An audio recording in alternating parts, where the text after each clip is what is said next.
fantásticos. Después nosotros viajamos al Chaco, viajamos a San Juan, viajamos a Mar del Plata, todos congresos que organizaban ellos.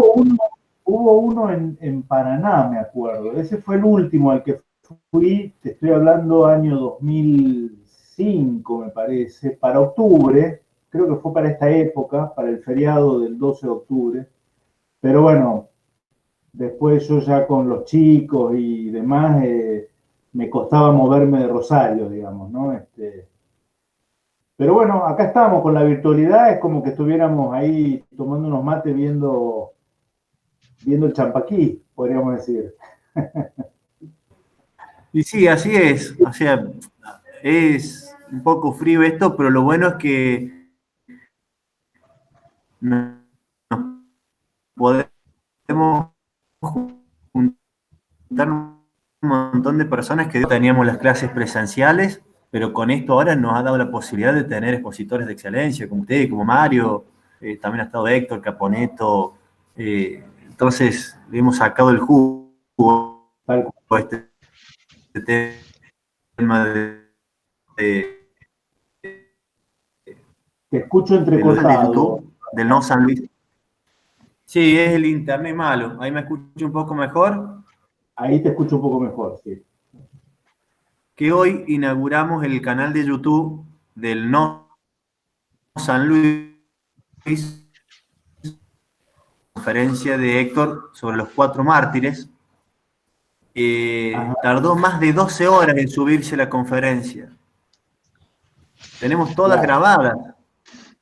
Tenemos la de Mario Meneghini también grabada, ya las vamos a ir subiendo, pero es muy complicado el tema con el internet. Es más de 12 horas y este era el tercer intento y no lo podíamos subir. Pero bueno, hoy se logró, así que estamos muy contentos.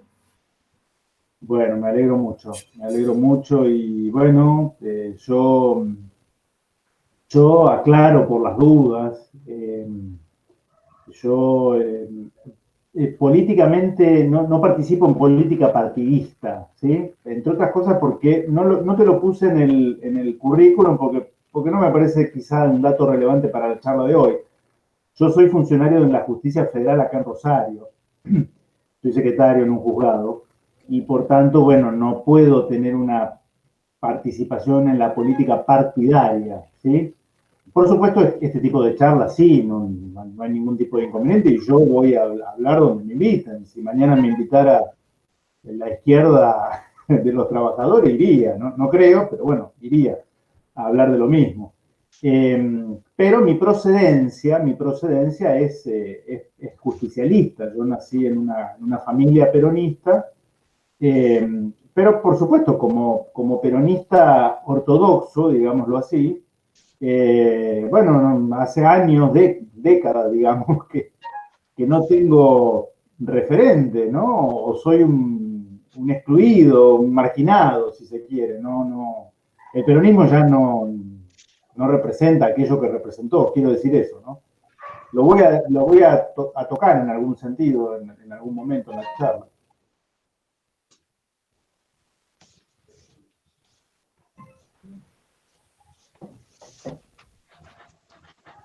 Sí, por lo menos tiene la inquietud política que nosotros necesitamos.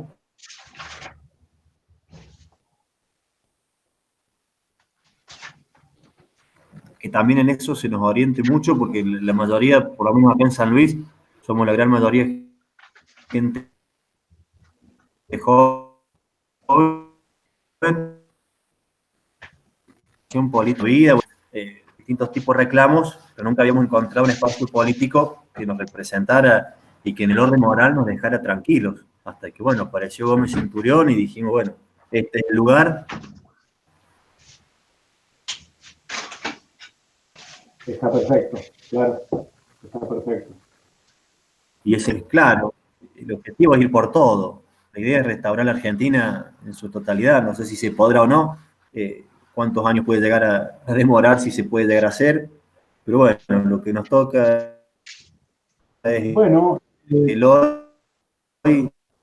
La historia demuestra que cuando estábamos Llegó esta quizá posibilidad y la damos para adelante. puede surgir la alternativa del lugar y del ámbito menos pensado, Sebastián. Hemos tenido grandes hombres que han surgido y han venido de las provincias más remotas.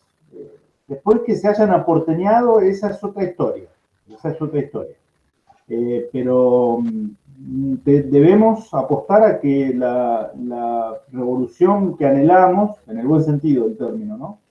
No tiene por qué tenernos a nosotros esperando que todo nos venga dado de Capital Federal.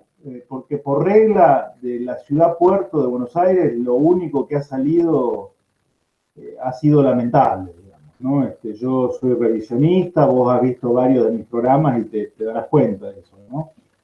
Pero no está dicha la última palabra.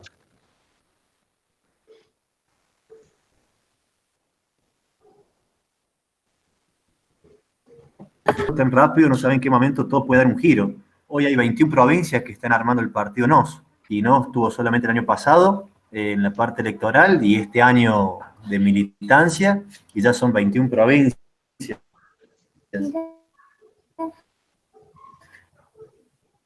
Toda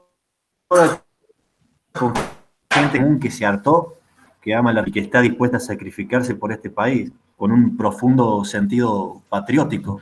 Realmente yo he conocido los referentes de las otras provincias y son todas personas que les duele la Argentina, de la vida de uno. No nos imaginamos sin el ser nacional. Así que por eso le estamos dando con todo este espacio. Ojalá se nos pueda, y si no, como siempre digo, hemos nacido para morir. Perfecto. Vamos a morir peleando. Así que vamos a esperar unos 2 minutitos, 3 más. Este horario se nos suele complicar, por eso nosotros siempre lo teníamos a las 20, porque todavía hay gente que está cursando o que trabaja, entonces la gente sabe para qué, como lo vamos a grabar, después lo difundimos por todos lados, así que le vamos a sacar el fruto.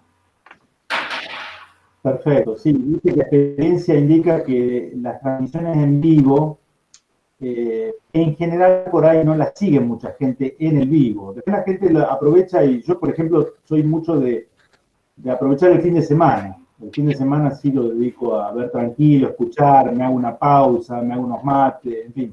Y después vos vas a la semana y tienes, qué sé yo, 500 visualizaciones, ¿no?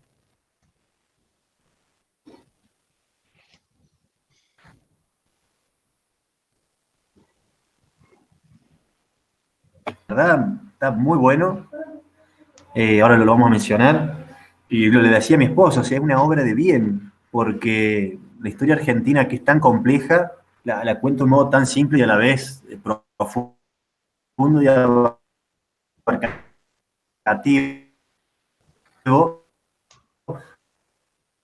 donde uno tiene que leer mucho, y a veces uno no dispone de todo ese tiempo, o está focalizado a otro rubro de la ciencia, y los detalles, cositas que va contando que marcan una diferencia profunda en la historia, usted las pone ahí, y bueno, en 40 minutos, una hora, tener una visión, nos ha ahorrado muchísimo tiempo de estudio, así que realmente se lo agradezco porque a nosotros nos ha servido mucho. Bueno, el agradecido soy yo. Sí, bueno, esas cosas, ¿no? Que tiene esta situación tan inédita, tan rara, ¿no? Y la posibilidad de aprovechar esos espacios, esos nuevos formatos, quizás sea esto el tiro de gracia a lo que era el formato papel. Hablo de los grandes periódicos, por ejemplo, ¿no? Que cada vez, lo dice la propia gente que trabaja en los diarios. A mí me publicaba mucho acá un diario, el diario de la capital, de Rosario, es como el diario de Rosario, digamos, ¿no?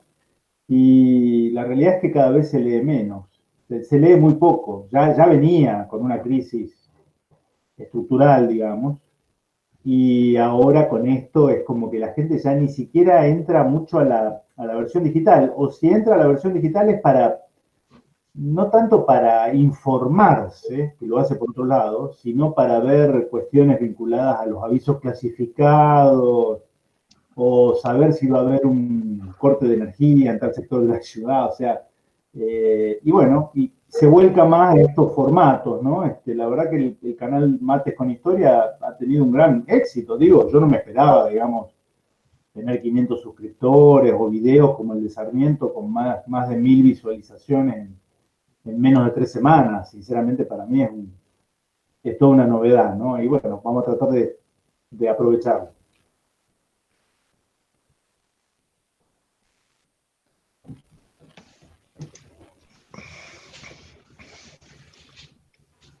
Sí, Pablo, justo escuché la última parte de los suscriptores, perdí el internet y se me cortó Estás ahí renegando con la y me volví a conexión, Sebastián. conectar.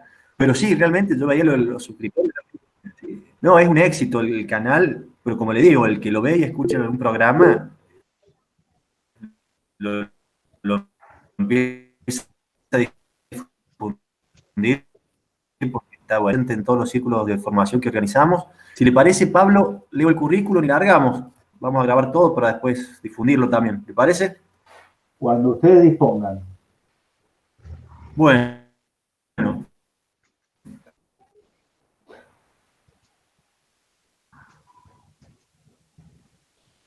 Pablo es para la Universidad Nacional del Rosario, doctor en Ciencias Jurídicas y Sociales por la Facultad de Derecho del Rosario, Universidad Católica Argentina, profesor pro titular de Ética Social y Profesional de la Universidad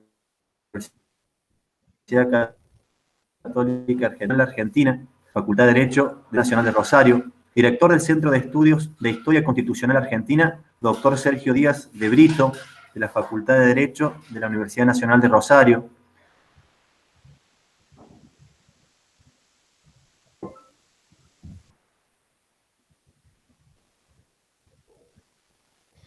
autor del Pacto Federal, de otro, Instancias Decisivas que marcaron la historia argentina, publicado en el 2018. Otro libro es Aborto Ya, la orden del poder financiero, publicado en el año canal de YouTube, Mate Clatano, nos va contando distintos acontecimientos históricos de la historia argentina, canal altamente recomendable. Realmente, como le digo, una obra de bien. A mí me pasó Héctor,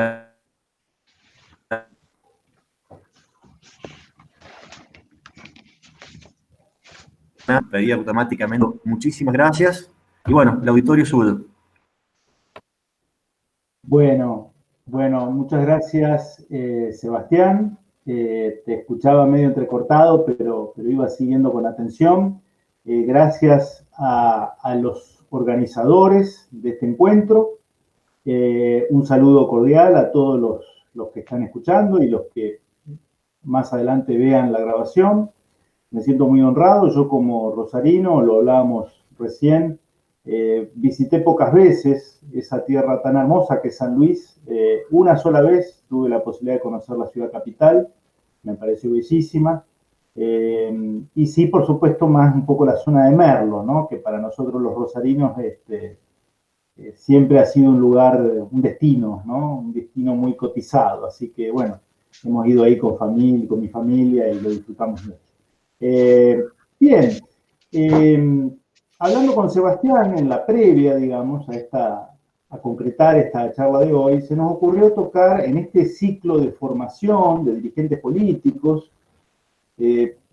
Yo parto del supuesto de que al ser un partido político como NOS en la provincia de San Luis, que el que organiza este tipo de actividades, bien, los que nos están siguiendo, nos escuchan y nos están viendo, tienen una idea de que hay un mecanismo para transformar una realidad que nos duele, una realidad que nos duele, y hay un mecanismo para transformar esa realidad, que es la política, ¿no?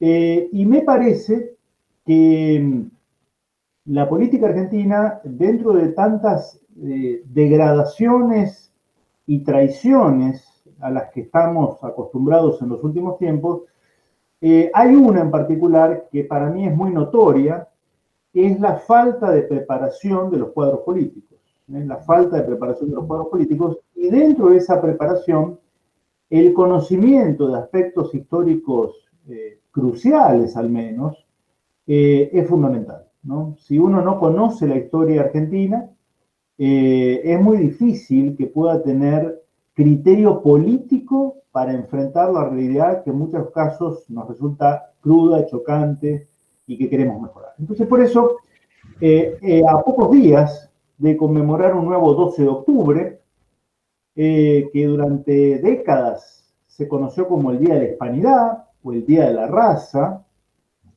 vamos a hablar de ese nombre puntualmente, y ahora desde hace unos 10 años, 2011, se nos quiere, digamos, machacar con la idea de que hay que resignificar el 12 de octubre, ¿no? Hay que resignificar el 12 de octubre. Recordemos un decreto allá por el 2011 de la Presidencia de la República, la doctora Kirchner, y por eso el feriado hoy se llama el Día del Respeto por la Diversidad Cultural. Bien, más allá de los rótulos, vamos a escuchar en los próximos días todo un discurso hegemónico, un discurso instalado en lo que podríamos llamar el establishment, ¿sí? Esta suerte, ¿qué es el establishment? Perdón por el anglicismo, pero esos centros de poder que tienen el poder, sobre todo, de establecer un sentido, ¿no? Los formadores de sentido, ¿no? De un sentido social, ¿no? Entonces, deberíamos hacernos dos preguntas, ¿no? Mi idea es hablar, cualquier cosa, Sebastián, vos me cortás, ¿sí? No más de media hora, no más de media hora, grandes pinceladas, y después, en todo caso, un espacio de preguntas, que me parece siempre lo más rico, ¿no? Lo más sabroso en este tipo de encuentros. Entonces, dos preguntas para empezar. ¿Qué pretende de nosotros ese establishment? ¿No? Porque pusimos a la charla de hoy el título Rescatar nuestra identidad hispana para enfrentar el globalismo. Rescatar nuestra identidad hispana para enfrentar el globalismo, ¿no? ¿Qué pretende de nosotros ese establishment cultural, ese aparato hegemónico de cultural en el sentido de los grandes medios de comunicación, la academia, las universidades nacionales, quizá algunas privadas, la clase dirigencial política, el aparato cultural, ¿no? Los que crean opinión, los que crean sentido, ¿no?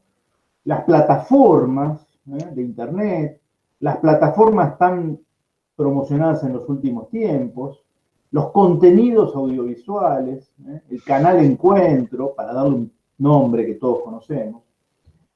Y es claro lo que pretenden. Pretende que nos avergoncemos de nuestro pasado hispánico.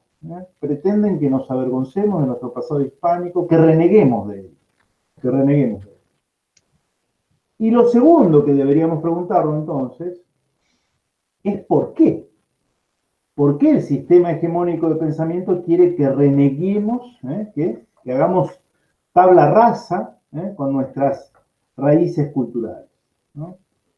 Y en esto claramente la historia argentina nos demuestra que ha habido dos grandes líneas, en los últimos 2 siglos. Ha habido una línea hispánica, ¿En qué sentido? ¿En que tenían apellido español quienes la protagonizaban? No, no me refiero a eso. Una línea hispánica en el sentido de no avergonzarse de ese pasado cultural, rescatarlo y defenderlo, pero también ha habido una línea antihispánica, fomentada por Inglaterra, No olvidemos que las invasiones inglesas de 1806, de 1807, y iba a haber una tercera invasión, ya estaba decidida, Simplemente una situación coyuntural en Europa hizo que Inglaterra cambiara el objetivo de esa tercera invasión que estaba destinada al Río de la Plata, y ese contingente al mando del duque de Wellington termina combatiendo en los campos de Waterloo contra Napoleón Bonaparte, ¿no? Pero había una tercera invasión, claramente nos pone ante una situación fáctica, no una inferencia, es una situación fáctica de que nacimos a nuestra vida independiente con un enemigo histórico muy concreto, con nombre y apellido, el Imperio Británico. Entonces, vamos a abocarnos un poco a estas dos líneas, la línea hispánica y la línea antihispánica, con algunas aclaraciones previas, en rigor de verdad, este antihispanismo, el antihispanismo, surge en la misma España, aunque esto pueda sonar paradójico, ¿no? El antihispanismo surge en la misma España por un dato que simplemente voy a hacer mención de él, que fue en el año 1700 el cambio en la dinastía reinante en España. En 1700, la dinastía de los Austrias, la casa de los Austrias, también llamada los Habsburgo, ¿no? Los Habsburgo, que había reinado durante 2 siglos, tenemos, ¿se acuerdan ustedes? Los reyes católicos, Isabel de Castilla, Fernando de Aragón, y es con el nieto de Isabel y de Fernando, Carlos I de España, o Carlos V de Alemania, es la misma persona, que detenta 2 coronas, que se inicia la dinastía de los Austria o Habsburgo. Vamos a conocer 2 siglos esta casa reinante, que es la protagonista de la América española, el descubrimiento, que había sido con los reyes católicos, pero sobre todo el proceso de conquista, población y de estructuración de la América hispana. Allí se fundan las universidades, allí se fundan las principales ciudades, allí se conforma un etos cultural, una ecúmene propia, con sus propias características. Sobre todo, dejo aquí sentado, la principal y más originaria característica de los reinos de Indias, así se llamaban, reinos de Indias, no éramos colonias de España, éramos parte del Imperio Español, como reinos equiparados a los reinos de la península ibérica. Su rasgo originarísimo, propio, que da toda una impronta humana, es la del mestizaje. La unión antropológica, sanguínea, cultural, tradicional, idiomática, entre el español y las tribus, las etnias ya existentes en América. Entonces, acá el primer quiebre y el primer discurso antihispanista de esa España y del producido por esa España, se va a dar, paradójicamente, en la misma España a partir del año 1700. ¿Por qué? Porque en 1700, al morir sin descendencia el último de los reyes Austria, Carlos II, a quien conocemos por su sobrenombre, ¿no? El hechizado, ¿no? Carlos II el hechizado, muere sin descendencia, se produce la guerra de sucesión española y llega al trono español un miembro de la familia reinante en Francia, la familia de los Borbones, ¿no? Los Borbones se hacen del trono español. Tengamos en cuenta que los Borbones en Francia habían sido los archienemigos de España. Y por tanto, como bien explica, voy a promocionar uno de los primeros libros que les recomiendo, ¿no? Un libro que a mí me pareció sensacional, María Elvira Roca Barea, una española, María Elvira Roca Barea, Imperiofobia, y la leyenda negra. Imperiofobia y la leyenda negra, ella lo dice muy claramente, los Borbones franceses, cuando ocupan el trono español, no se van a desdecir de lo que venían diciendo hacía 2 siglos, que España era lo peor que había ocurrido en el mundo. No se van a desdecir de Entonces, primera aclaración. Lo antihispánico surge en la propia España a partir de la llegada al trono español de la Casa de los Borbones. De la Casa de los Borbones. Segunda aclaración. También va a haber un antihispanismo fomentado para la misma época, siglo XV, siglo XVI, por aquellos dos estados que van a ser grandes enemigos de España, porque querían combatir su poder. Y claro, si yo tengo que combatir al imperio más poderoso del momento, debo generar una propaganda que justifique mi levantamiento, mi alzamiento, mi insubordinación y mi guerra contra aquel imperio que debo presentar a los 4 puntos cardinales como un imperio de crueldad, de fanatismo, de intolerancia, etcétera, etcétera. Me estoy refiriendo a que la leyenda negra antiespañola se origina como una propaganda hábilmente manejada y pésimamente respondida por España, en dos lugares emblemáticos. Uno es los Países Bajos, la actual Holanda, que eran una provincia del Imperio Español que se sublevan contra España, y el otro lugar es el Imperio Británico. Es el Imperio Británico. Entonces, primera aclaración, en España misma surge un discurso antihispanista a partir de 1700.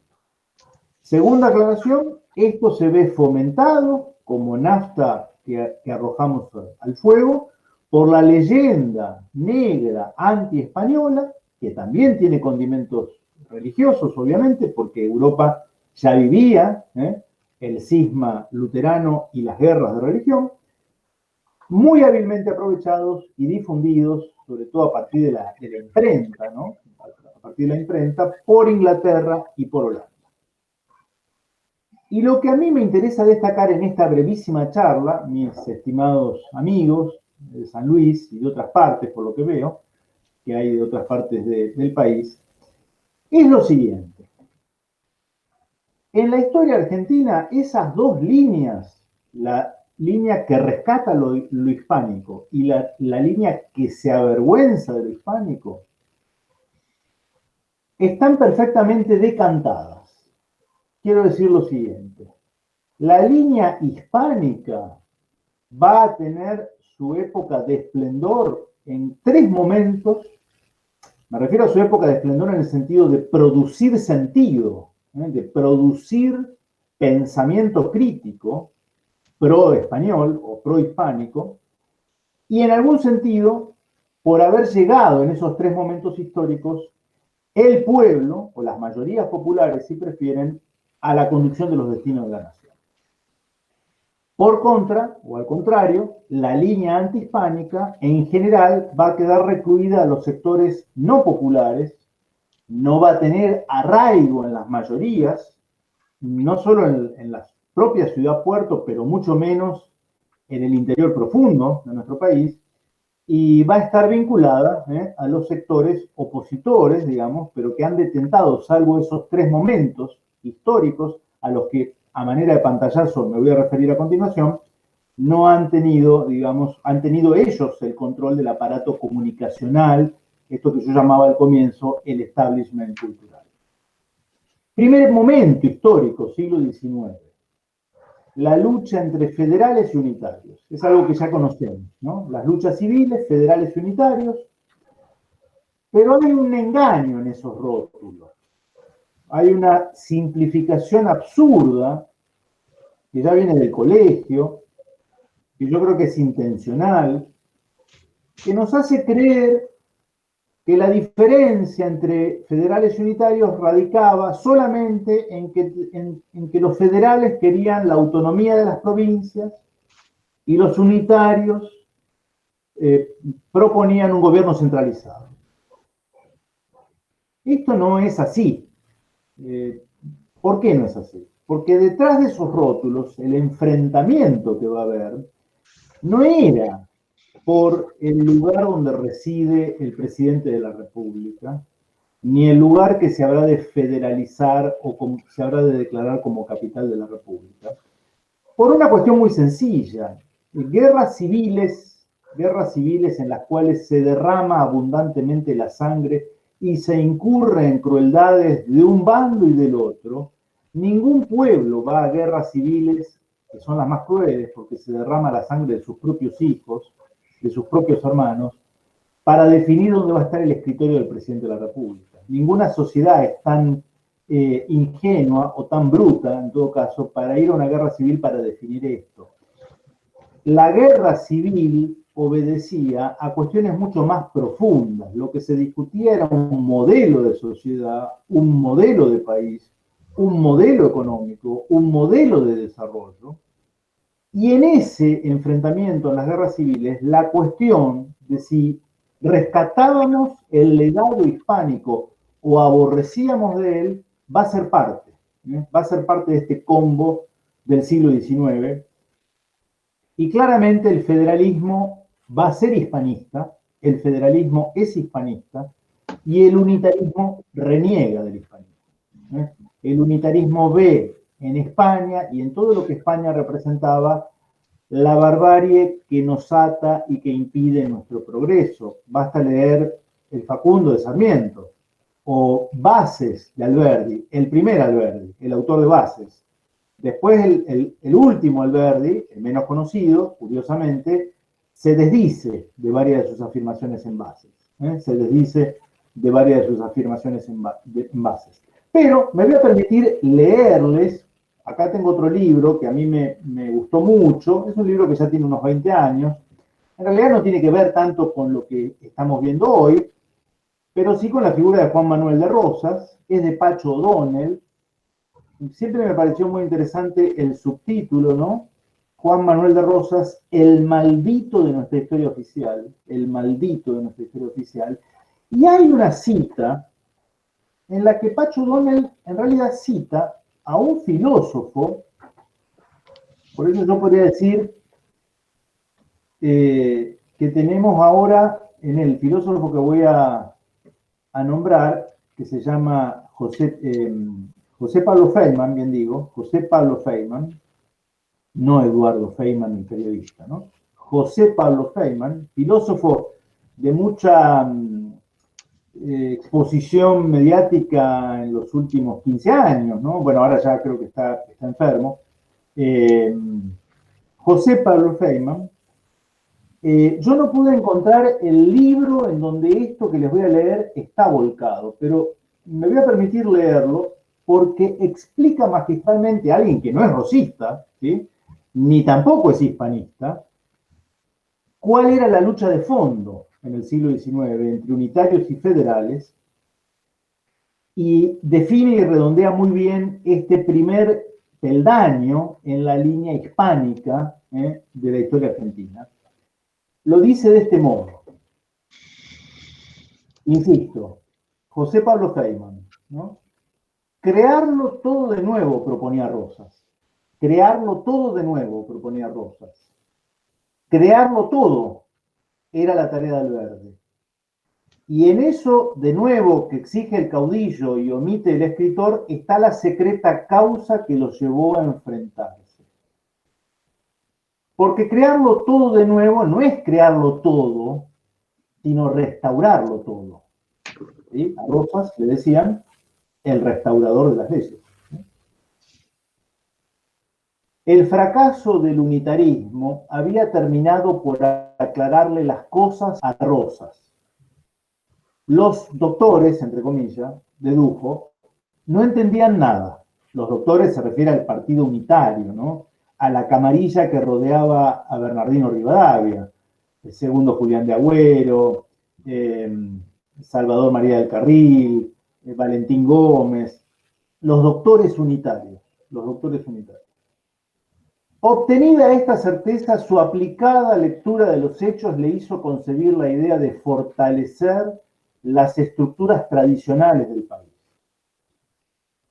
Aún estaba fuerte el recuerdo de Rivadavia, el laicismo impuesto por las exigencias inglesas, recuerden ustedes, la reforma del clero impulsada por Rivadavia, ¿no? el laicismo impuesto por las exigencias inglesas, la constitución antipopular, los empréstitos y el liberalismo ruinoso para las provincias. Para acabar con eso, y más aún, para erigir al país como una entidad autónoma, era necesario reconquistar una nacionalidad amenazada por un doble frente externo e interno. Y les pido que presten atención a esto que viene.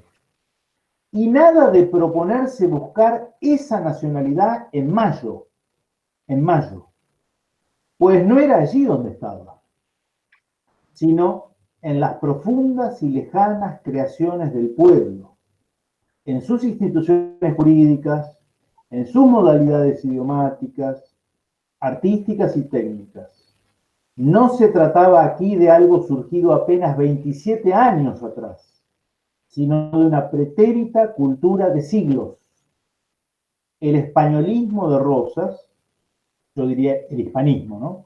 Pero José Pablo Feynman dice el españolismo de Rosas, que muchos liberales de izquierda y de derecha han entendido como restauración de la colonia, feudalismo o meramente barbarie, significa la clara percepción de un problema político. Desligar a un pueblo de su pasado es debilitarlo como nación. Desligar a un pueblo de su pasado es debilitarlo como nación. Había, pues, que fortalecer las estructuras propias y buscarlas allí donde estaban, en las costumbres y usos de los pueblos. La restauración se convertía en expresión y esta fuerte y cerrada cultura nacional, acababa convirtiéndose en una cultura de resistencia, ¿no? Me parece que José Pablo Feynman, sin ser rosista y sin ser hispanista, define acabadamente por dónde pasaba la discusión última detrás de esos rótulos federal y unitario. No era una discusión por dónde establecer la capital de la República, no. Eso era algo secundario, ¿eh? Porque de última Rosas gobernará con mano dura desde su quinta en San Benito de Palermo. Nada más centralista en términos administrativos que el gobierno de Juan Manuel de Rosas, pero nada más hispanista y por tanto antiunitario en términos culturales, que el propio gobierno y el federalismo de todo el siglo XIX. Entonces, primer eslabón, el federalismo en el siglo XIX es profundamente hispanista en el sentido que acabamos de ver. Segundo elemento, derrotado Rosas es derrotado en la batalla de Caseros, 3 de febrero de 1852, no quedan ni rastros de su figura, se convierte en el maldito de la historia oficial argentina, no se lo puede nombrar más que para hablar mal de él. Recién hubo que esperar hasta 1989 para que fueran repatriados sus restos. El 30 de septiembre se cumplieron 31 años de la llegada de sus restos, el 30 de septiembre de 1989, a la ciudad de Rosario. A la ciudad de Rosario, hoy descansan en la cripta, en el panteón familiar, en el cementerio de la Recoleta en Buenos Aires. ¿Sí? Y resurge el hispanismo cuando nuevamente el pueblo mayoritariamente llega al poder con ese primer radicalismo que encarna don Hipólito Yrigoyen, ¿no?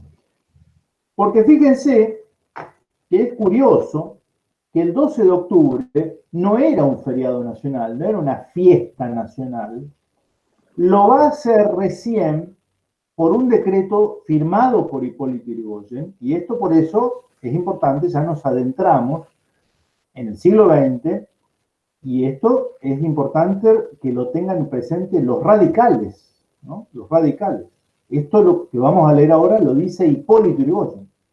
No puede ser que Hipólito Yrigoyen fuese un caudillo popular, un hombre del Estado de Derecho, un baluarte de las virtudes cívicas para algunas cosas, y en su visión de la historia derrapara, se fuera al pasto, como podemos decir coloquialmente. No, era la misma persona, era la misma persona. El 4 de octubre de 1917, Irigoyen firma el decreto que establece el 12 de octubre como feriado nacional. En el decreto no dice Día de la Raza, dice feriado nacional. El uso popular empieza a ponerle el nombre de facto, digamos, sin que aparezca en el decreto, en el texto del decreto, Día de la Raza.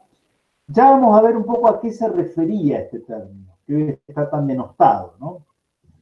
También se lo llamaba el Día de la Hispanidad. Pero bueno, cuando yo era chico, celebrábamos el 12 de octubre el Día de la Raza. El Día de la Raza. ¿Y cuáles son los fundamentos? Interesante lo que dice Irigoyen, ¿no? Hipólito Yrigoyen dice, como parte de los fundamentos, dice, la España descubridora y conquistadora volcó sobre el continente enigmático y magnífico el valor de sus guerreros, el denuedo de sus exploradores, la fe de sus sacerdotes.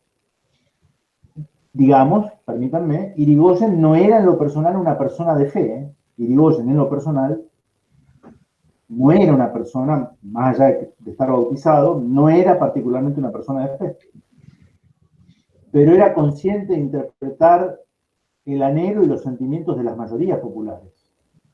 Esto es importante. Un caudillo popular puede no tener ciertas convicciones, pero si es un caudillo popular, habrá de interpretar lo que el pueblo en su esencia le transmite, ¿no? Por eso habla de la fe de sus sacerdotes, el preceptismo de sus sabios, las labores de sus menestrales, y con la aleación de todos esos factores obró el milagro de conquistar para la civilización la inmensa heredad en que hoy florecen las naciones, a las cuales ha dado, con la levadura de su sangre y con la armonía de su lengua, una herencia inmortal que debemos afirmar y mantener con jubiloso reconocimiento. Hipólito Yrigoyen, 2 veces presidente de la República, un gran caudillo popular. Díganselo a sus amigos radicales, díganselo a sus amigos radicales, que el 12 de octubre van a estar como desorientados o van a estar diciendo directamente lo contrario a lo que decía Irigoyen. Directamente lo contrario a lo que decía Irigoyen. No se entusiasme, que también voy a repartir para los amigos peronistas. Denme un poquito de tiempo. Fíjense qué curioso. La Argentina fue en 1917 el primer país iberoamericano en declarar el 12 de octubre feriado. No lo era en ninguna parte. No lo era en ninguna parte. Al año siguiente lo copia España a través de la firma del rey de entonces, Alfonso XIII. Alfonso XIII establece en 1918 la fiesta nacional de España el 12 de octubre. Por supuesto, se lo celebraba. No era una fecha que pasaba desapercibida. Pero no estaba establecida como un feriado y todos los países sudamericanos siguen el ejemplo de la Argentina, liderada entonces por Hipólito Yrigoyen. Y para ir cerrando, así soy breve y no nos extendemos demasiado y hacemos de esto una charla, si es que ustedes lo quieren y tienen preguntas. Llegamos a el justicialismo. El justicialismo, que por supuesto hoy lo que vamos a leer, lo que voy a leer, hay un famoso discurso de Perón, seguramente lo conocen, lo han escuchado, porque el peronismo va a ser hispanista, va a ser hispanista. Y yo creo que va a agregar elementos enriquecedores para entender el cabal sentido del hispanismo que necesitamos defender y reconquistar, ¿no? El concepto de raza va a ser esclarecido y sobre todo entender por qué hubo un fomento del antihispanismo. ¿Por qué hubo un fomento del antihispanismo, de la hispanofobia, del odio a nuestro ADN cultural, ¿no? Decía que, por supuesto, lo que vamos a leer ahora, o ustedes van a escuchar, está proscripto, empezando por el propio peronismo. En el propio peronismo se proscribe, ¿no? No me dejen mentir, El 12 de octubre, seguramente en alguna cuenta en Twitter presidencial o ministerial, vamos a ser testigos de cómo los compañeros, pónganle todas las comillas que quieran, no solo desoyen esto, sino que van en contra de esto, ¿no? Decía, Perón tiene un discurso muy famoso, el 12 de octubre de 1947, en el Instituto, en la Academia Nacional de las Letras, en donde se hace un homenaje por la figura de Miguel de Cervantes, ¿no? Miguel de Cervantes, el autor de Don Quijote, etc., un gran poeta de las letras españolas. Después va a haber otro discurso, no es el único. 2 meses después, al recibir el doctorado honoris causa en la UBA, Perón, al recibir el doctorado honoris causa en la UBA, en noviembre de 1947, va a pronunciar un discurso también rescatando, sobre todo lo que fue la España fundadora de universidades, ¿no? La España fundadora de universidades. Y allí Perón, es muy largo el discurso, pero me permito leer lo siguiente. Dice, en segundo lugar, sea nuestro homenaje a la raza a que pertenecemos, a la raza a que pertenecemos. Pero atenti, aclara el alcance. Dice, para nosotros la raza no es un concepto biológico, no es un concepto biológico. O sea, no responde a la idea de una etnia, no define rasgos físicos, ¿no? Para nosotros es algo puramente espiritual. Después vuelve sobre esta idea. Para nosotros es algo puramente espiritual. Constituye una suma de imponderables que hace que seamos lo que somos y nos impulsa a ser lo que debemos ser. Por nuestro origen y nuestro destino.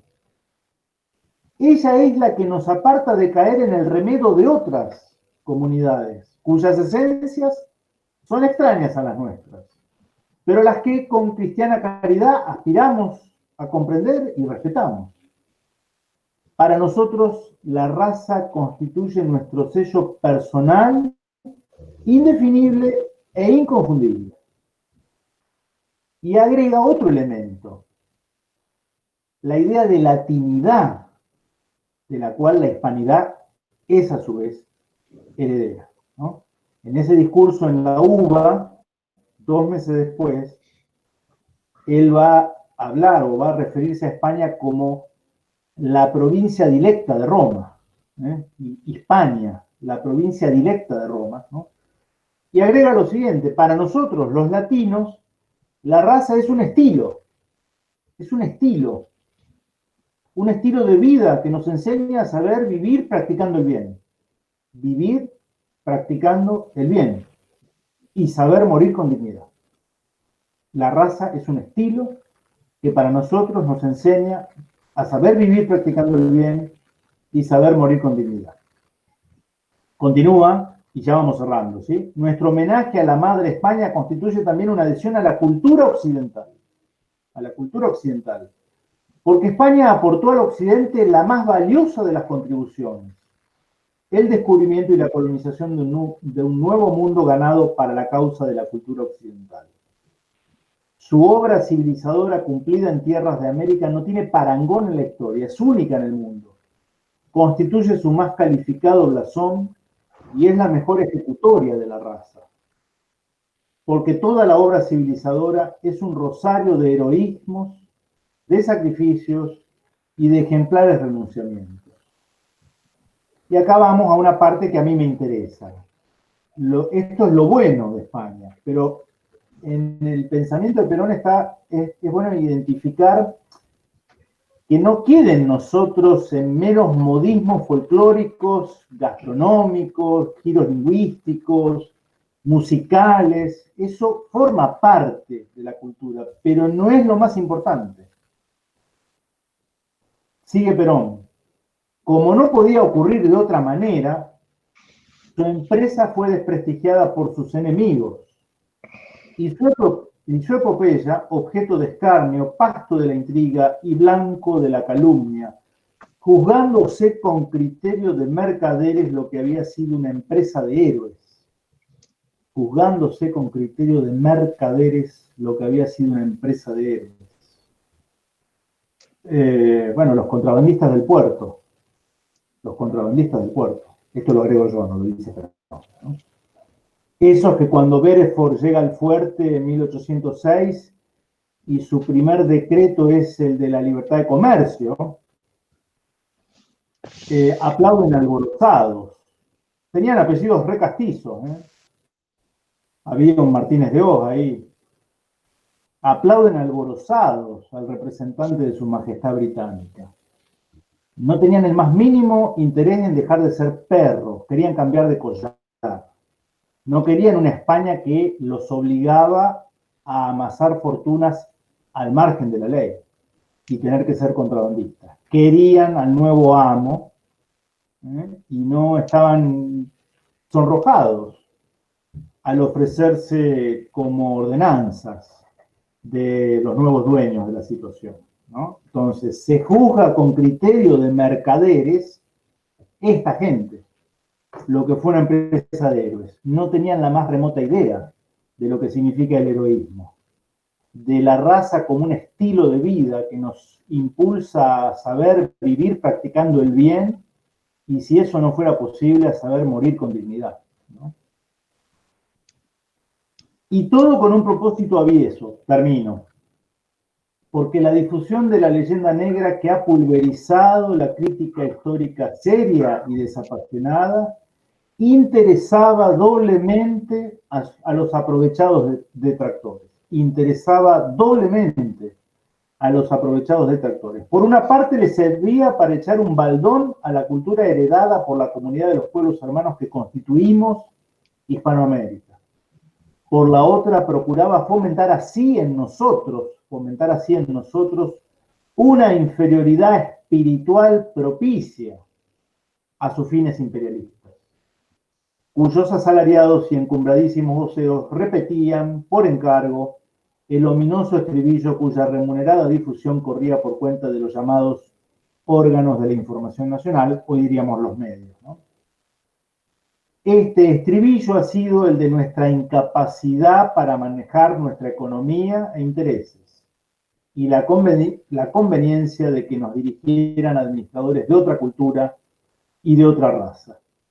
Doble agravio se nos infería, aparte de ser una mentira, una indignidad y una ofensa a nuestro decoro de pueblos soberanos y libres. Yo, para ir cerrando, me parece que se impone una reflexión seria, una defensa fundada de la idea de hispanidad, y que no quede en un mero folclore, que es secundario y que no apunta a detener el proceso que las mismas usinas ideológicas de ayer hoy fomentan. Porque les comento una anécdota que me comentaron que, no sé si conocen, hay un gran pensador ruso, Alexander Dugin. Alexander Dugin ha visitado Argentina varias veces. Bueno, su teoría, su cuarta teoría del poder, es opinable, por supuesto. Él produce esa teoría en el ámbito cultural eslavo, ¿no? Eslavo, claramente con puntos en común, nuestra fe cristiana, pero ciertamente muy distinto al nuestro. Pero estando en Sudamérica, preguntó algo muy lógico, digamos, pero que solamente nosotros no vemos. Porque vieron ustedes, los rusos, ¿no?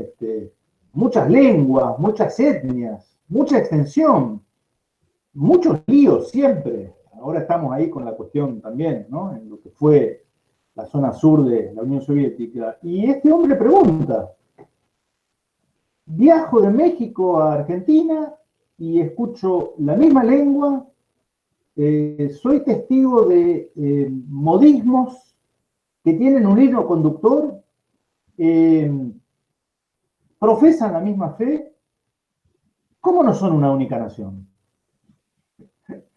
el ruso estaba asombrado porque dice, ustedes lo tienen todo lo que nosotros no tuvimos y nos cuesta siglos de guerras de unificación con el sello ruso, ustedes lo tienen y viven contentos, siendo 25 estados, insignificantes en la política internacional, ¿no? Y por último, no seamos ingenuos en creer que ese proceso de balcanización, de atomización de lo que era nuestra gran ecúmene cultural, Hispanoamérica, se detuvo en el siglo XIX con el triunfo británico en lograr que, en vez de que la independencia terminara en la creación de por lo menos 2 o 3 grandes estados, siguiendo lo que eran los virreinatos en la época española, logró Inglaterra hábilmente hacer de ese espacio geográfico inmenso, que tenía todas las condiciones, como advierte claramente Alexander Dugin, para ser un único estado, quizá lo que preveían algunos congresales en Tucumán en 1816, los Estados Unidos de Sudamérica, termináramos siendo, 15 estados, algunos, como diría el pensador uruguayo Alberto Metol Ferré, ya fallecido, estados enanos, ¿no? Él siendo uruguayo decía, el Uruguay es un estado enano. ¿Cuál es la relevancia en el tablero internacional de un Uruguay con 3 millones de habitantes? Ninguna, decía Alberto Metol Ferré. Unidos en una idea de patria sudamericana, patria grande, como quieran ponerle, la historia sería distinta. Esto no acabó, no tiene por qué acabar. Si pudieran hacer de este espacio un ámbito en el cual hubiera 40 republiquetas sin el más mínimo valor estratégico, lo van a hacer. Y lo tenemos a la vista con el ejemplo del secesionismo de la llamada Nación Mapuche, ¿no? Cuyo sitio web es The Mapuche Nation. No, se tomó un whisky, Jurman. No, se llama así. La Nación Mapuche es The Mapuche Nation, domicilio legal en Bristol, Reino Unido. Directorio, sí, alguien que por su aspecto puede tener algún rasgo, algún ancestro de la etnia de la Araucanía, pero el resto del directorio son todos anglosajones muy filantrópicos, ¿no? Con el destino de los pueblos originarios en América del Sur. Habría que preguntarse, como se hizo ese gran pensador boliviano recientemente fallecido, Andrés Solís Rada, ¿qué pasaría si en Inglaterra hubiera una ONG con domicilio legal en Buenos Aires que fomentara el secesionismo del condado de Kent o del condado de York, o rescatara del olvido la cultura de los pueblos originarios previos a la llegada de sajones y normandos, ¿no? Bueno, lo menos que harían sería la clausura del local, el arresto de sus dirigentes, y de esta historia no se sabría más nada. Nosotros lo permitimos. Y lo permitimos con este gobierno, y lo permitimos con el gobierno anterior, y necesitamos a alguien que asuma sin tapujos, sin medias tintas, sin vergüenzas, la defensa de que la hispanidad no es algo meramente retórico, esto tiene proyección, defender y resistir en la idea del hispanismo, de los valores, del estilo de vida, de la raza entendida, en un sentido espiritual y ético, no es algo que pertenezca al pasado, es algo que nos proyecta necesariamente al futuro. No hacerlo nos condena a ser un árbol sin raíces o con raíces superficiales, que ya sabemos, la primera tormenta se lo lleva puesto. Bueno, yo, perdón por haberme excedido un poco del tiempo planeado, les agradezco la atención y, por supuesto, si hubiera espacio para preguntas o una charla, con todo gusto. Muy amable.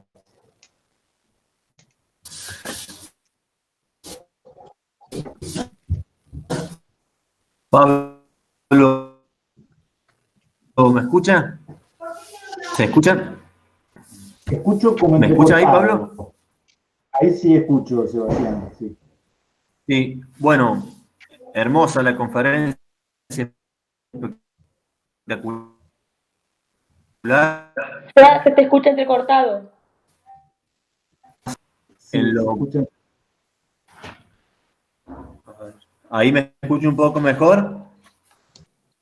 Sí, ahí vamos. Voy a cambiar de aparato hasta el hoy de un modo magnífico, inclusive con la cuestión histórica, doctrinal y cultural, ¿no es cierto? Yo le hago una...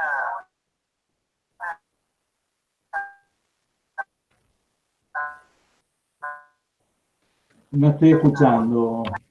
¿Mejor? Sí.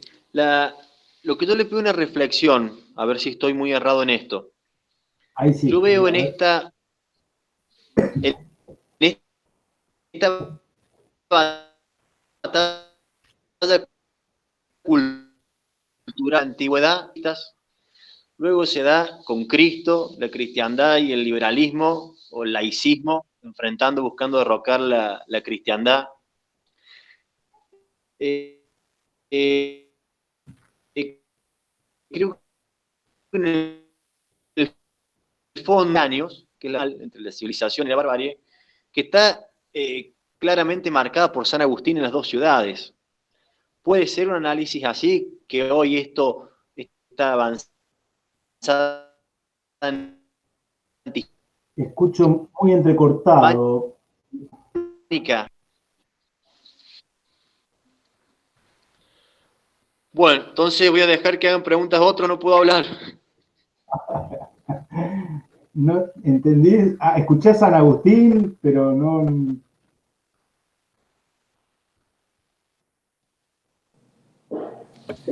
A ver, Sí, Seba, a ver intenta de ahí. nuevo.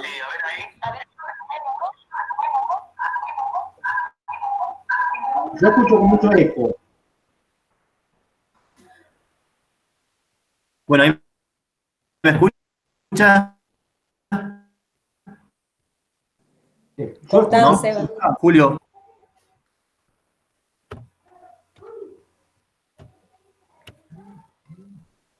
Pablo, si alguien quiere hacer una pregunta, Ahí lo veo el no doctor puedo Héctor Hernández. Un hablar saludo, Héctor, prácticamente. afectuoso de Rosario.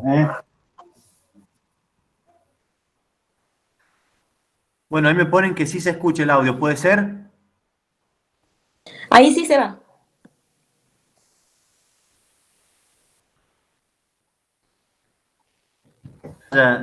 Contra la hispanidad, ¿se la puede vincular a la batalla previa al cristianismo entre los filósofos y los sofistas?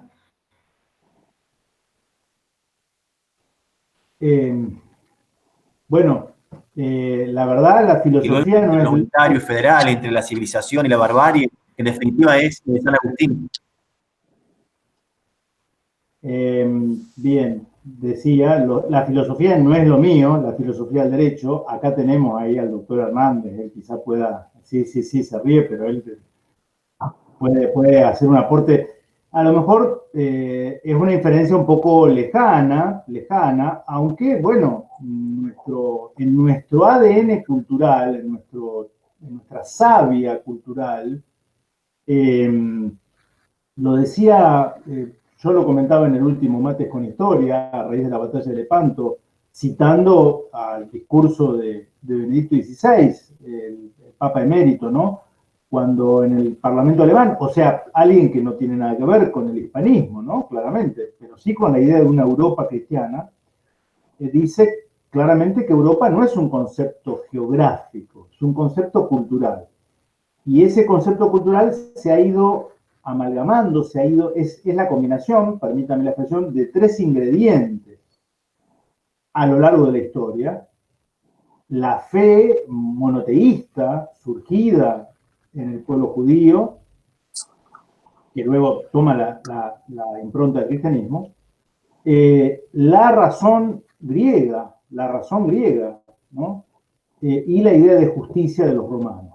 Eso es lo que amalgamado, combinado, produce Europa.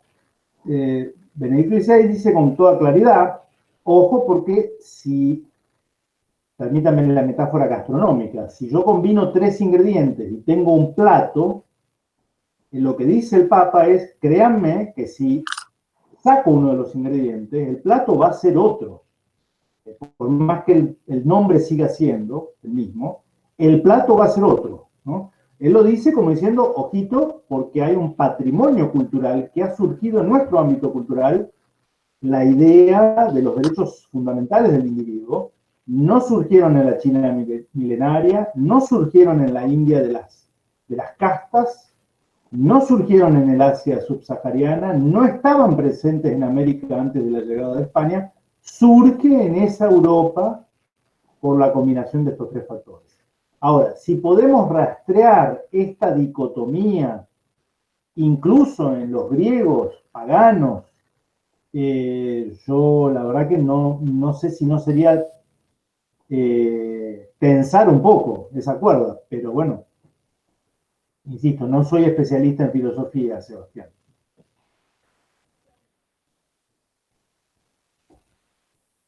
Pregunto. Sí, Héctor. No, desde luego que me parece que están todas las cuestiones en juego, pero hay que evitar forzar demasiado las cosas y llegar a decir que los ingleses son los sofistas. Sí es cierto que en el esquema clásico la primacía economicista de los ingleses en el mundo y el imperio inglés está claramente destacada, aunque ellos no desestimaron nunca ni subestimaron la vida intelectual y la vida universitaria. Yo no forzaría demasiado las cosas porque entonces, bueno, en definitiva está en juego las 2 ciudades y España ha defendido la ciudad de Dios, sin duda. Inglaterra en muchas ocasiones ha jugado en contra, evidentemente. De todo modo, contra la objeción que se suele hacer de cierta incapacidad nuestra, de nuestra raza, digamos así, con todas las aclaraciones que hizo Pablo, hay que decir una cosa muy importante. En el momento en que la fe fue más fuerte y el imperio nacional más fuerte, España se destacó más en todos los órdenes. Lo destaca Voltaire. Voltaire habla de la cultura española. Lo digo yo a propósito de un libro de Pérez Reverte. Muy bueno, Pablo, tenés que mandarme eso porque lo tengo que mandar al padrino de mi nieto español, a quien le hablo de estas cosas, y a otros lugares más, para que sepan que nosotros somos más españoles que ellos muchas veces. Porque los españoles están en una, no en el sentido que ellos usan nacionalidad bajo, están en un nacionalismo sectario, están en un nacionalismo español sectario. Y nosotros somos, acá en la Argentina, hay mucha más tradición argentina, como un buen exponente de eso. Adelante. Muchas gracias. Muchas gracias. Perdón, buenas tardes. Pablo, tengo una pregunta. Sí. Este proceso de deshispanización que estamos atravesando, que viene de hace rato, ¿usted cree que tocamos fondo? ¿Cree que...? Bueno, yo recién decía, siempre se puede estar peor en este sentido de que, digamos, no es casual que se fomente, quizás ya no a través de los estados-nación, como históricamente había sido, ahora ya existen las mal llamadas ONGs para eso, para ese tipo de tareas, ¿no? Mal llamadas porque muchas de esas ONG, como acabo de decir, yo mencioné una, la más conocida, la Nación Mapuche, que no es la reivindicación de justos reclamos de comunidades indígenas que son totalmente válidos, ¿no? No, tiene que ver con el fomento de un separatismo territorial. Y entonces sí, no hay por qué. A ver, en realidad el que detuvo la sangría territorial a fuerza de cañonazos y de defensa del territorio que hoy llamamos Argentina fue don Juan Manuel de Rosas en la llamada Guerra del Paraná, las incursiones anglo-francesas, la Vuelta Obligado, Punta Quebracho, etc. Y después, en algún sentido, Julio Argentino Roca, que evitó, por más que ahora sea el malo de la película, digamos, evitó con la campaña del desierto que para ir a Bariloche tengamos que cruzar a territorio chileno. O directamente, cuando Julio Argentino Roca da la orden de que la misión anglicana que existía en Ushuaia tenga que arriar la bandera inglesa. O sea, en 1900 en Ushuaia flameaba la bandera inglesa, porque no había ocupación efectiva por parte de las autoridades nacionales de nuestro territorio. Bueno, evitamos eso, pero nada impide pensar que pueda suceder lo contrario, sobre todo con una clase político-partidaria que hoy en general no está atenta a estas cuestiones o directamente las fomenta. O no recuerdan ustedes las declaraciones de la ministra de Seguridad de la Nación diciendo que la toma de tierras en el lago Mascardi no era una cuestión que afectara a la seguridad nacional. Bueno, ¿qué quieren que les diga? Bajemos la persiana. Yo insisto con esto, ¿qué pasaría si esto ocurriera, no digo en Inglaterra o en Alemania, en Brasil? Si hubiera secesionismo territorial en la cuenca del Amazonas. Yo creo que el Brasil no permitiría eso, ni mucho menos que un funcionario nacional dijese, bueno, es una cuestión que no es propia de la seguridad. Estamos para el cachetazo y la verdad que hay que agradecer que no hayan avanzado aún más.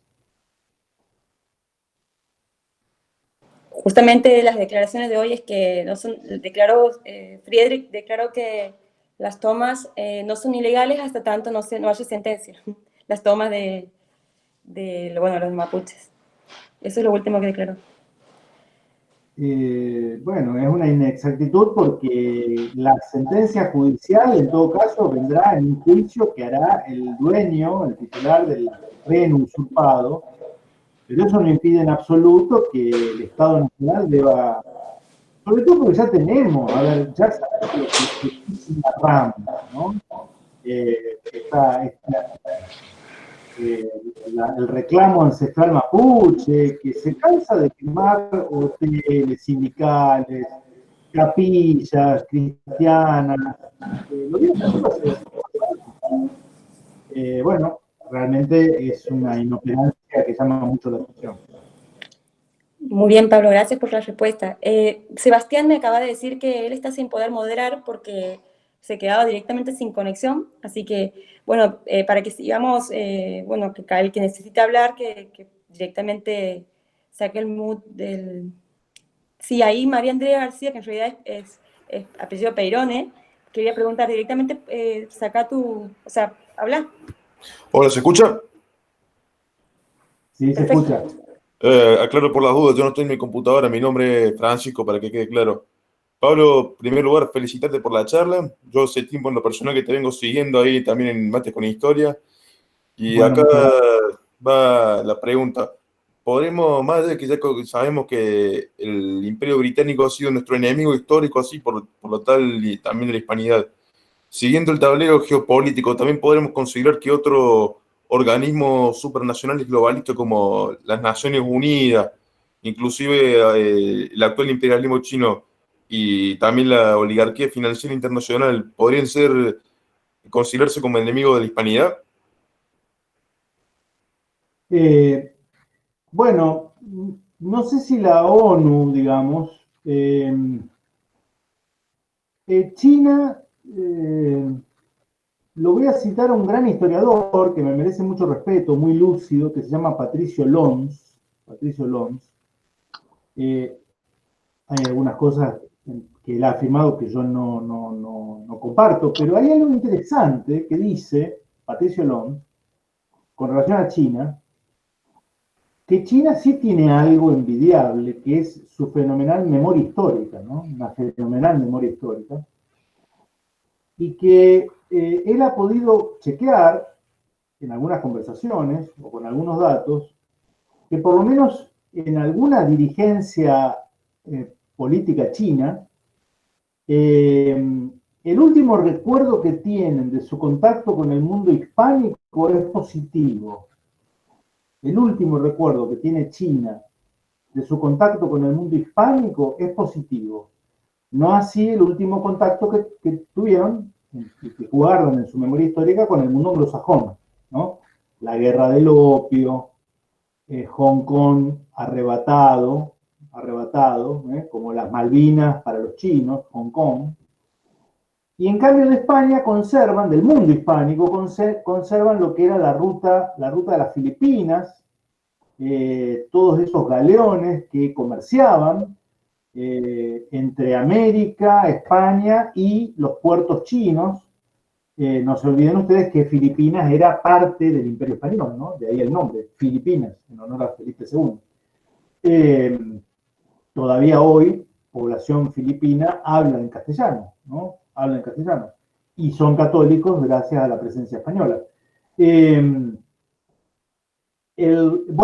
poder financiero internacional, Francisco, yo creo que está claro que no le conviene la existencia de estados que resistan culturalmente. Por eso los malos de la película, basta con ver las plataformas digitales, las agencias de noticias, los cables, las series de Netflix. Los malos de la película son aquellos que levantan la bandera del patriotismo, sea cual fuera este. Putin en Rusia, Víctor Orbán en Hungría, Trump en Estados Unidos, la candidata Hillary Clinton era claramente la mujer, la candidata de Wall Street, ¿no? De Wall Street. Esto no es defenderlo, no es poner las manos en el fuego por Trump. Yo, por otro lado, no conozco a fondo su política, pero claramente reivindica una idea de un nacionalismo identitario. Y nosotros tenemos que hacer lo mismo. Sobre todo, insisto con esto, ese pensador uruguayo, Alberto Metol Ferrer, era muy lúcido y un día, de modo coloquial, lo dijo para que quede claro, dice, ¿por qué nos han inoculado esta idea de la hispanofobia? De que llevamos en nuestro ADN el signo de la inferioridad, bueno, un poco por lo que decía Perón en su discurso en 1947, pero aparte, Metol Ferrer lo dijo de modo, lo voy a tratar de traducir a un modo más académico, más de salón. Decía, porque eso impide nuestra unificación en una gran nación sudamericana, que lo fuimos, ¿no? ¿Por qué? Y porque si en cada uno, en los panameños, en los peruanos, en los uruguayos, en los mexicanos, en los argentinos, la idea es que nuestra madre era una cualquiera, ¿y qué podemos ser nosotros? Nada. Podemos ser los hijos de esa madre, ¿se entiende? Alberto Metol Ferrer lo decía claramente. ¿Qué podemos ser nosotros? Si nuestra madre era una cualquiera, nosotros seremos los hijos de una cualquiera. Por eso nosotros tenemos que ser conscientes de que nuestra madre no solo no era una cualquiera, era espectacular. Fundó una civilización y una cultura fundada en la dignidad. No había parias en nuestra sociedad, ¿no?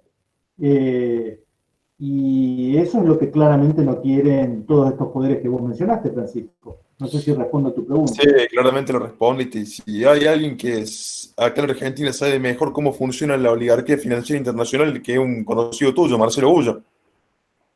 Sí, claramente. Marcelo Bullo tiene un último libro, no lo tengo acá a mano. ¿La insubordinación fundante? Bueno, La insubordinación fundante es un hermoso libro donde él desarrolla esa teoría que es suya.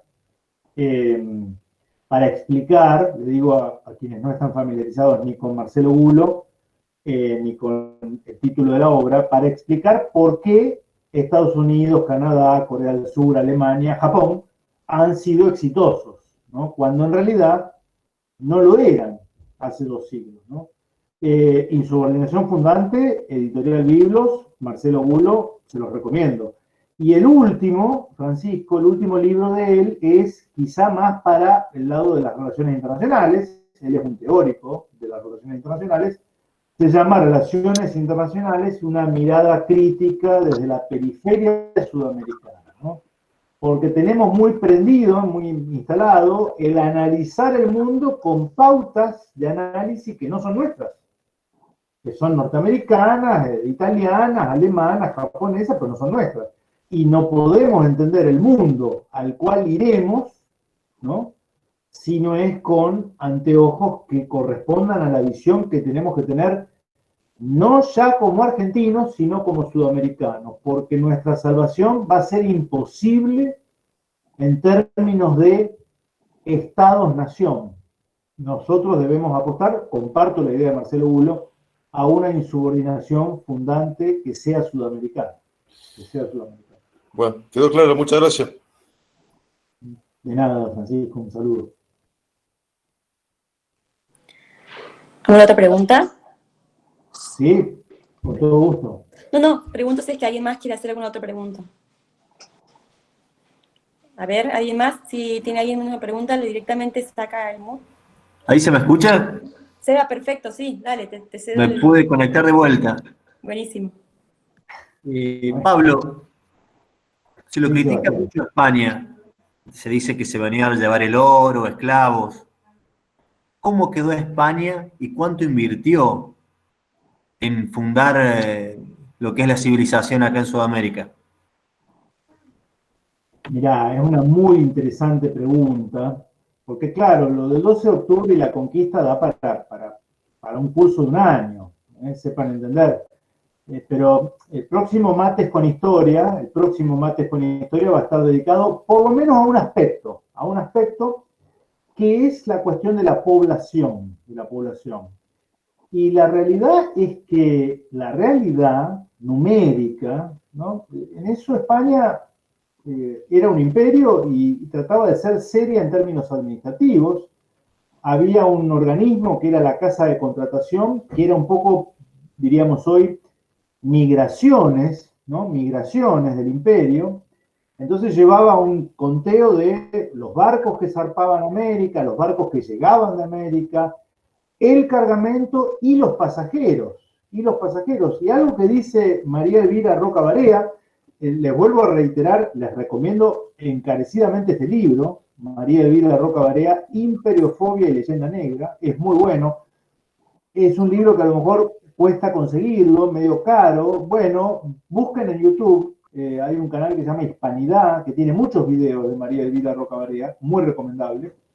Y ella dice algo muy sensato, dice, esas grandes ciudades, supongamos año 1600, ¿no?, cuando ya se habían fundado, no tanto Santo Domingo, pero digamos México, digamos Lima, digamos Cusco, Santa Fe de Bogotá, Potosí, tenían una población de 300.000 habitantes, de los cuales españoles nacidos en España eran 10.000, porque no venían muchos, no era tomarse un colectivo de San Luis a Buenos Aires, o de San Luis a Córdoba, o de Rosario a San Nicolás, era un poco más riesgoso el viaje, ¿no?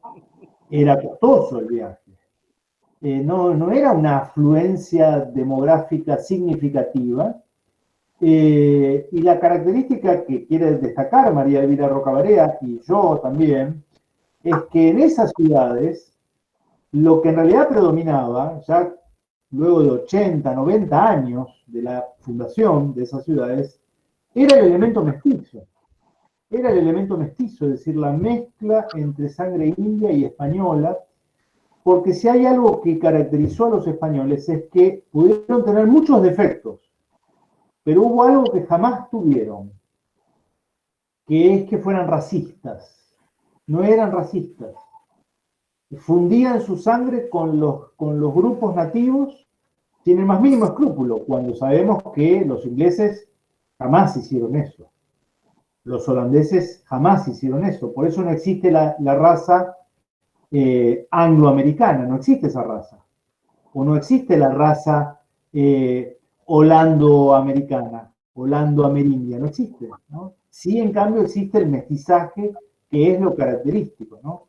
Y frente a la acusación de un genocidio, que hubo un descenso de la población aborigen, lo hubo, sobre todo en el ámbito de las Antillas, del Caribe, que es un caso aparte, eran poblaciones isleñas, en fin, era una situación muy puntual, pero si hubo genocidio, entonces fue el proyecto peor llevado a la práctica de toda la historia de la humanidad. O podríamos decir que fue un genocidio a lo gallego, porque si hoy el elemento étnico prioritario, mayoritario, en México, Centroamérica, Perú, Bolivia, Ecuador, es en un 80% de su población mestiza, bueno, explíquenme cómo hubo genocidio allí. Ahí está la prueba más acabada de que genocidio no hubo. ¿Hubo disminución? Sí, pero porque hubo mortandad por enfermedades desconocidas, hubo pestes de viruela, sí, por supuesto, sí. Pero eso no es planificar un genocidio, ¿no? Y la realidad, Sebastián, es que ese oro y esa plata extraídos de Potosí o de México no terminaban en Zaragoza o en Valladolid, van a terminar en Ámsterdam. Van a terminar en Ámsterdam enriqueciendo a los banqueros de siempre, ¿no? Y España los va a gastar y se va a endeudar en las guerras de religión. Quizás esto nos parezca descabellado, y fue una mala operación por parte de Carlos I y Felipe II. Bueno, pero la realidad es esa. España no es que se enriqueció particularmente, de hecho, yo no soy economista, pero los economistas coinciden. La decadencia española empezó casi promediando ese siglo XVI, ¿no? Porque esas riquezas se van a gastar en las guerras de religión, en las que España estuvo prácticamente comprometida durante un siglo, ¿no? Pablo, muchísimas gracias. Muy completa la respuesta. Bueno, Sebastián, un gusto escucharte ahora no entrecortado. ¿Qué te fuiste a San Luis Capital? No sé qué le pasó a esto. Se traba y después anda. Es muy relativo. Bueno, ahora se te escucha fenómeno. Si alguien tiene alguna otra pregunta. Bueno, Pablo, te agradecemos muchísimo. Realmente nos ha sido de mucho provecho. Quiero contarles también, primero, el canal de Pablo, Mate con Historia, lo buscan en YouTube. Hay de todo para hacer dulce, para entretenerse, son muy didácticos. Yo nunca veo videos en YouTube, y para que me ponga a ver esto es porque está bueno. Así que, Pablo, a seguir con el canal, hay que animarte, porque realmente, como te dije al comienzo, es una obra de bien y sumamente necesario hoy en la Argentina que conozcamos nuestra historia para poder enfrentar lo que se viene, como vos has puesto acá, para enfrentar el globalismo y rescatar el ser nacional, si no, no haremos nada. Muchas gracias. En todo caso, lo escuchan y no me miran a mí, que la verdad que más que concitar el interés de los suscriptores, soy más bien de ausentarlo. Pero bueno, algún mérito habrá en ese canal. Bárbaro, Pablo. Bueno, acá está presente el doctor Héctor Hernández, que ya ha estado en 2 oportunidades con nosotros, en la primera hablando sobre aborto y después sobre los 4 mártires argentinos. Hoy nosotros inauguramos el canal de YouTube de No San Luis con la conferencia de Héctor. Y realmente entendemos que para cualquiera que se quiera involucrar en la política en serio, es fundamental conocer la vida de estos 4 mártires. Así que hoy inauguramos el canal con la conferencia de Héctor. Y mañana el doctor Hernández va a estar disertando sobre justicia y vida. El subtítulo es "No hay que hablar de errores jurídicos en el fallo FAL". Yo ahora, ahí le subo la dirección de Zoom para que mañana el que quiera participar y escucharlo, ahí la subí, va a ser a las 19:30 horas. ¿Sí? Ahí el doctor va a presentar 2 libros, No matarás, sobre el caso Fall, y La gesta de Dios por los argentinos. Cualquier cosa, todos tienen el mail, tienen mi contacto, si quieren acceder a alguno de ellos me avisan y yo los puedo poner en contacto con el editor. Así que bueno, Pablo, ¿cómo podemos hacer también para conseguir tus libros? Porque la verdad entendemos que es de sumo interés. Perfecto, te agradezco. Los libros creo que se consiguen por estos sitios tipo Amazon, Mercado Libre, están, porque bueno, las editoriales son de Buenos Aires, y los consiguen. Instantes decisivos que marcaron la historia argentina se consigue, y el del aborto también. La editorial es Vórtice, de Ciudad Autónoma de Buenos Aires, pero lo pueden pedir, lo pueden comprar por cualquiera de estos sitios que ahora se usan tanto, ¿no? Bueno, Pablo, buenísimo entonces. Nos ponemos en campaña para juntar esas obras. No sé si alguien quiere preguntar, aprovechar, porque yo les digo, cuando se pongan a ver los videos de Mate con Historia, van a decir, ¿por qué no pregunté antes? No, si no, vamos a hacer... Bueno, ahí en cada video, el que quiere hacer preguntas en el video, yo cada tanto reviso y trato de responder. Y quiero aclarar algo. Los temas históricos en gran parte son muy opinables, ¿sí? No hay que tomarlos como una pelea, porque en el fondo estos detractores, estos mercaderes que juzgan con criterio de mercader lo que fue Empresa de Héroes, no nos distinguen entre nacionalista católico, peronista ortodoxo, somos todos carne de cañón para ellos, ellos no hacen distingo, entonces no nos enfrentemos entre nosotros por cuestiones que quizás sean opinables, ¿sí? Una modesta opinión. Bueno, Pablo, si nadie más pregunta, yo le hago la última pregunta. Usted conoce la historia argentina, va viendo los desenlaces, va viendo dónde estamos parados hoy, y también ve que hay un grupo de gente como nosotros que está en marcha, por lo menos de dar el buen combate. ¿Usted qué piensa? ¿Vale la pena seguir peleando? Por supuesto que sí, sin ninguna duda, porque un poco lo que leía recién, si es cierto que es un estilo de vida y que nos impulsa a vivir haciendo el bien, y si uno no puede vivir haciendo el bien, a saber morir con dignidad, esto es claramente un momento de definición. Y lo más importante es jugárnosla, abandonar nuestra zona de confort. Cada uno deberá elegir el lugar, ¿no?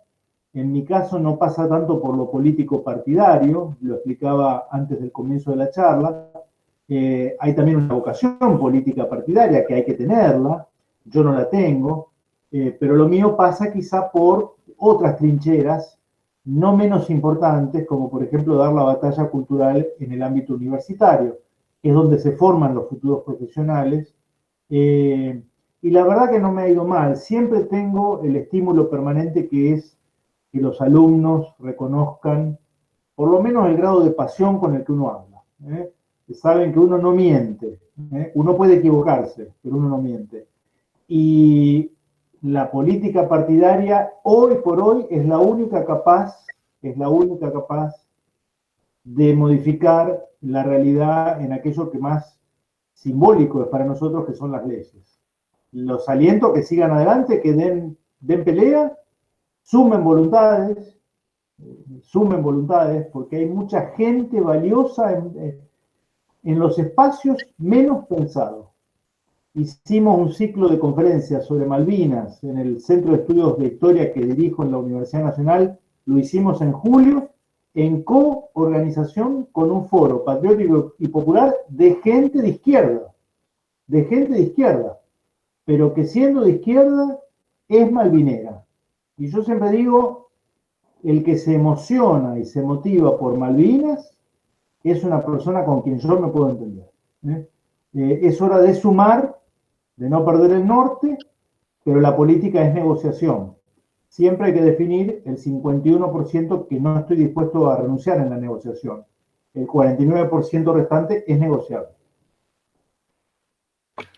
Bueno, Pablo, muchísimas gracias. Acá, mire, justo Mónica ha estado trabajando, no se podía conectar y ha hecho ahora una última pregunta que dice, ¿qué diferencia hay entre globalismo y globalización? Si hay alguna diferencia y si la hay, ¿cuál es? No, yo la verdad que no en cuanto a su finalidad. Acá el globalismo, la universalización, Perón hablaba de la universalización, es quizá un proceso inevitable, es un proceso inevitable. El único dilema es si lo hacen los pueblos o si lo hacen las oligarquías. Y nosotros tenemos que luchar para que la hagan los pueblos, porque solamente haciéndola a los pueblos será una globalización con grados de justicia que no nos hagan mirar hacia atrás y arrepentirnos de aquello en lo que se ha degradado nuestra civilización. Clarísimo, Pablo, la respuesta. Bueno, Pablo, muchas gracias. Ha sido un lujo escucharte, un privilegio realmente. Siempre digo que pocos tenemos la oportunidad de conocer estos grandes profesores intelectuales. Es una gracia realmente. Así que bueno, Pablo y Héctor querido, nos vamos a estar encontrando la próxima. Un saludo, Héctor, que esté bien. Gracias, Sebastián, y a toda la gente de San Luis. Un abrazo fraterno. Ahí creo que se sumó otro rosarino. Hola, Ignacio, que estés bien, ¿eh? Muchas gracias. Que estén bien. Saludos. ¡Viva la patria! ¡Viva! ¡Viva! Muy bien. ¡Viva la patria! ¡Viva Cristo!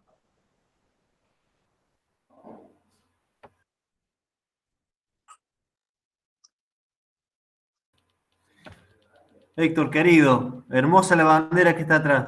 Pues ya se me fue Héctor. Bueno, muchas gracias por estar, chicos. Saludos.